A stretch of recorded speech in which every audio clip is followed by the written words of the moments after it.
السلام علیکم دوستو، میں ہوں علی جاوید نقوی۔ امریکہ اور ایران کی جنگ بندی کی کوششیں جاری ہیں،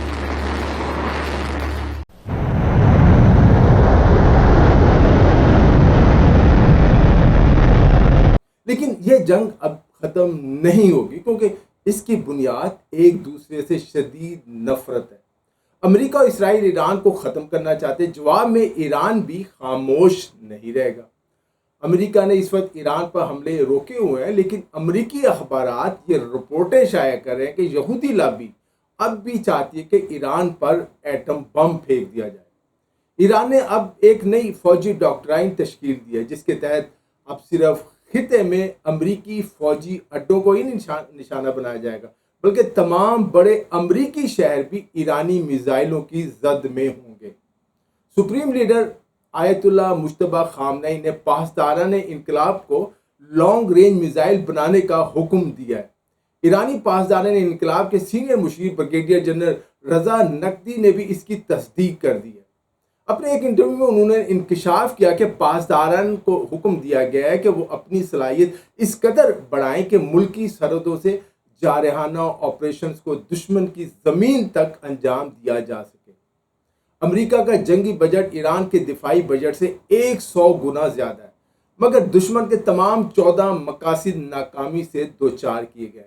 کسی دشمن ملک کا نام لیے بغیر پاسداران انقلاب کے سینئر مشیر نے کہا کہ ایران کو اس قابل ہونا چاہیے کہ وہ جنگ دشمن کے علاقے تک لے جا سکے، اور جارحانہ ڈاکٹرائن کی یہ خصوصیت پوری ہونی چاہیے۔ ایرانی پاسداران اس صلاحیت کو حاصل کر رہے ہیں۔ میں نے چند دن پہلے ہی امریکی فوجی تجزیہ نگاروں کے حوالے سے یہ ویلاگ کیا تھا کہ ایران 15,000 کلومیٹر تک مار کرنے والے خطرناک میزائل بنا رہا ہے۔ شمالی کوریا اور چین ایران کی خفیہ مدد کر رہے ہیں۔ شمالی کوریا کے کئی سائنسدانوں کو بھی ایران میں دیکھا گیا۔ جنرل رضا نقوی نے یہ انکشاف بھی کیا ہے کہ اگر امریکہ نے ایران کے کسی جزیرے پر قبضہ کرنے کی کوشش کی تو جواب میں ایران امریکی فوجی اڈوں پر قبضہ کر لے گا۔ دنیا بھر میں ایران کے خلاف ایٹمی ہتھیاروں کے استعمال کے خلاف بھی ان کا کہنا تھا کہ جوہری ہتھیاروں کا استعمال امریکہ کے لیے ایک بہت بڑی غلطی ثابت ہوگا۔ جس صبح وہ ایسا کریں گے، اس کے اگلے روز دنیا بھر میں موجود امریکہ کے تمام فوجی اڈوں پر قبضہ کر لیا جائے گا۔ آج حالات دوسری عالمی جنگ کے دور جیسے نہیں۔ دنیا کے عوام بیدار ہو چکے ہیں۔ دنیا میں کوئی بھی اس طرح کے جرم کی اجازت نہیں دے گا، کیونکہ اگلی بار نشانہ وہ خود بھی بن سکتے ہیں۔ جنگ بندی کے باوجود ایران کو خطرہ ہے کہ اسرائیل اور امریکہ کسی بھی وقت اچانک اس پر حملہ کر سکتے، اس لیے وہ مسلسل تیاریوں میں مصروف ہے اور اپنی صلاحیتیں بڑھا رہا ہے۔ ایران کے پاس پہلے ہی ہزاروں بیلسٹک میزائل ہیں۔ پہاڑوں کے اندر شہر موجود ہے جہاں ہائپر سونک ہتھیار تیار کیے جا رہے ہیں، اور اب چین اور روس سے نئے فضائی دفاعی نظام حاصل کرنے کی خبریں بھی سامنے آئی ہیں۔ دوسری طرف بعض حلقے یہ دعویٰ بھی کر رہے ہیں کہ ایران نے شمالی کوریا سے بین البراعظمی میزائل ٹیکنالوجی پہلے ہی حاصل کر لی ہے۔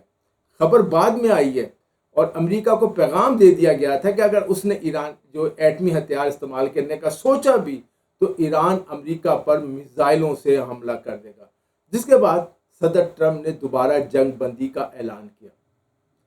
امریکہ کا وہ جغرافیائی فاصلہ جسے اس کی سب سے بڑی دفاعی طاقت سمجھا جاتا تھا، اب ایران کے میزائلوں کے سامنے ختم ہو گیا۔ اور اگر ایران واقعی 15,000 کلومیٹر تک مار کرنے والے میزائل تیار کر چکا ہے تو سمجھیے دنیا کا طاقت کا توازن بدل گیا۔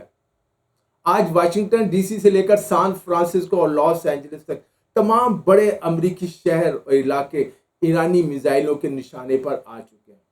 ایرانی پاسداران سے پہلے ایک اہم ایرانی عالم دین عبدالنبی موسوی فرد نے جو سپریم لیڈر آیت اللہ مجتبی خامنئی کے نمائندے کے طور پر خدمات انجام دے رہے ہیں، انہوں نے بھی انکشاف کیا تھا کہ ایران اپنے میزائلوں کی رینج میں غیر معمولی اضافہ کر رہا ہے۔ ایران ایسی تیاری کر رہا ہے کہ امریکی عوام بھی میزائلوں کا حملوں کا تجربہ کریں اور سمجھیں کہ خون اور گرد و غبار میں گھسیٹے جانے کا مطلب کیا ہوتا ہے، تباہی کیا ہوتی ہے۔ یہ صرف ایک جذباتی بیان تھا، یا ایران واقعی ایک ایسے میزائل صلاحیت حاصل کر چکا ہے ایسی یا کرنے کی منصوبہ بندی کر رہا ہے جو امریکی شہروں کو نشانہ بنا سکے؟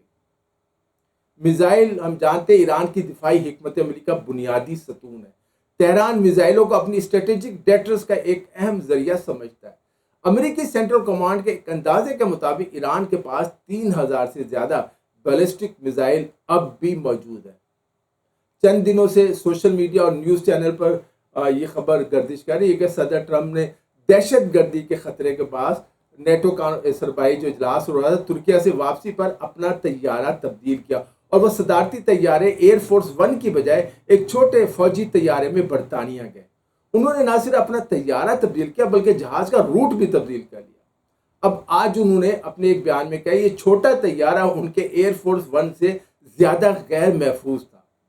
سوال یہ ہے کہ صدر ٹرمپ اور امریکی CIA کو یہ جھوٹی معلومات کس نے فراہم کی کہ ان کے جہاز کو نشانہ بنایا جا سکتا ہے؟ برطانوی news website Middle East Eye کے مطابق ترکیہ کو شبہ ہے کہ اسرائیل نے ٹرمپ کے طیارے پر قاتلانہ حملے کی سازش کی جعلی رپورٹ تیار کی تاکہ امریکہ اور ایران کے درمیان معاہدے کو سبوتاژ کیا جا سکے۔ ایران کی مبینہ سازش سے متعلق اسرائیلی خفیہ اطلاعات من گھڑت جھوٹی تھیں اور ان کا مقصد ایران کے ساتھ امریکی مذاکرات کو تباہ کرنا تھا، ختم کرنا تھا، امن معاہدے کو۔ اسرائیلی رپورٹ ایسے وقت میں سامنے آئی جب ٹرمپ ایران کے ساتھ ایک معاہدے کی کوشش کر رہے تھے جس کا مقصد اس جنگ کو ختم کرنا اور آبنۂ ہرمز کو دوبارہ کھولنا تھا۔ ترک حکام کو شک ہے کہ اسرائیلی رپورٹ کا مقصد نیتن یاہو کی حکومت کو ٹرمپ کے محافظ کے طور پر پیش کرنا، ایران کے ساتھ مذاکرات کو ناکام بنانا اور امریکی صدر کے ترکیہ کے صدر طیب اردوان کے ساتھ بڑھتے ہوئے دوستانہ تعلقات کو نقصان پہنچانا ہو سکتا ہے۔ ایک ترک اعلیٰ اہلکار نے مڈل ایسٹ آئی کو بتایا کہ ان کے لیے بالکل واضح تھا کہ اس رپورٹ کے درست ہونے کا کوئی امکان تھا ہی نہیں، اس جھوٹی رپورٹ تھی۔ اس طرح کی کوشش ترکیہ کو ایران کے ساتھ براہ راست محاذ آرائی کی طرف دھکیل سکتی تھی اور ایران کبھی بھی نہیں چاہے گا کہ ترکیہ کے ساتھ اس کے تعلقات خراب ہوں۔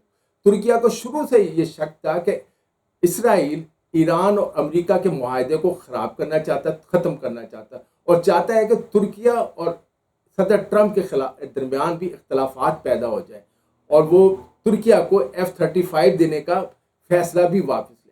دوستوں اس ویڈیو میں اتنا ہی۔ علی جاوید نقوی کو اجازت دیجیے، اپنا خیال رکھیے گا، خدا حافظ۔